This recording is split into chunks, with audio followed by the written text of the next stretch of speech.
সিম্মিকে এবার গোপন আস্তানায় জিম্মি করে রাখলো রায়। হ্যাঁ বন্ধুরা, ভিডিওতে লাইক দিয়ে দেখতে থাকুন। যে মুহূর্তে কিনা গুন্ডারা সিম্মিকে সিম্মির অফিসের সামনে থেকে তুলে নিয়ে আসে এবং আসা মাত্রই যখন সিম্মির হাত পা বেঁধে ওরা রেখে দেয়, ঠিক সেই মুহূর্তে সিম্মি চিৎকার করতে থাকে এবং বলতে থাকে যে কেন তোমরা আমাকে তুলে নিয়ে এসেছো, কে বলেছে আমাকে তুলে নিয়ে আসতে, বলো, কথা বলছো না কেন তোমরা।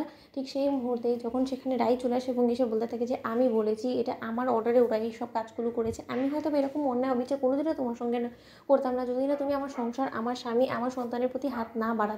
সিমি, আমি তোমাকে বারবার করে লক্ষ্য করেছি। আমি হয়তো বা নিজেকে ভুল বুঝেছি। আমি ভেবেছিলাম যে না, আমি হয়তো বা বেশি ভাবছি তোমাকে নিয়ে, কিন্তু না, পরে গিয়ে দেখলাম যে না, আমি যেটা নিয়ে ভাবছিলাম সেটা সম্পূর্ণরূপে সত্য।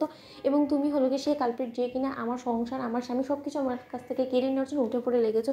তোমার কিসের এত লোভ বলো তো? তুমি এই ভালো মানুষের নাটকগুলো কেনই বা করো বলো তো? তুমি কি মনে করছো যে তোমার এই ভালো মানুষের পেছনে যে তোমার এই নোংরা কুৎসিত যে চেহারাটা আছে সেটা কোনোদিন আমার সামনে প্রকাশ পাবে না? আমি কাল রাতেই সব কিছু বুঝতে পেরে গিয়েছি, যখন কিনা আমি শুনেছি যে তুমি সোহিনী আন্টি এবং অনির্বাণের সঙ্গে মিলে তুমি আমাকে মেন্টাল অ্যাসাইলামে পাঠানোর ব্যবস্থা করছো। তুমি কি মনে করেছিলে যে তুমি আমাকে জ্বর থেকে উপরে ফেলে দেবে এবং আমি তোমাকে কোনো কিছুই করবো না? সেটা আর হবে না, কারণ সেই রাই আর নেই।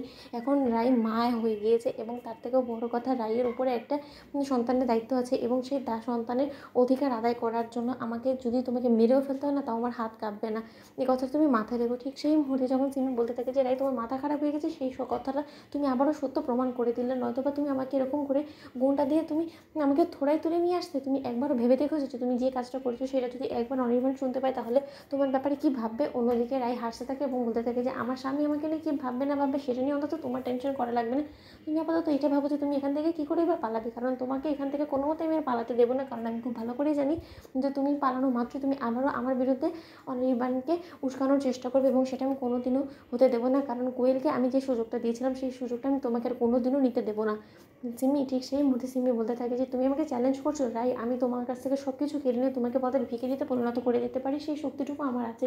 কিন্তু তুমি যদি মনে করে থাকো যে তুমি আমাকে এরকম করে জিম্মি করে রেখে তুমি অনির্বাণের সঙ্গে সংসারটা ভালো করে করতে পারবে, তাহলে I am very very sorry to say, যার সঙ্গে তুমি সংসার করার স্বপ্ন বন্ধু না, সেই ব্যক্তি তোমার উপর থেকে মন উঠে গিয়েছে এবং সেই ব্যক্তির কোনো মতেই তোমাকে ওর জীবনে চায় না। ওর জীবনে যদি এখন ফার্স্ট প্রায়োরিটি কেউ থেকে থাকে সেটা একমাত্র আমি, এবং আমি ওকে যেভাবেই আমার ইশারায় নাচাবো ও সেভাবেই নাচতে বাধ্য।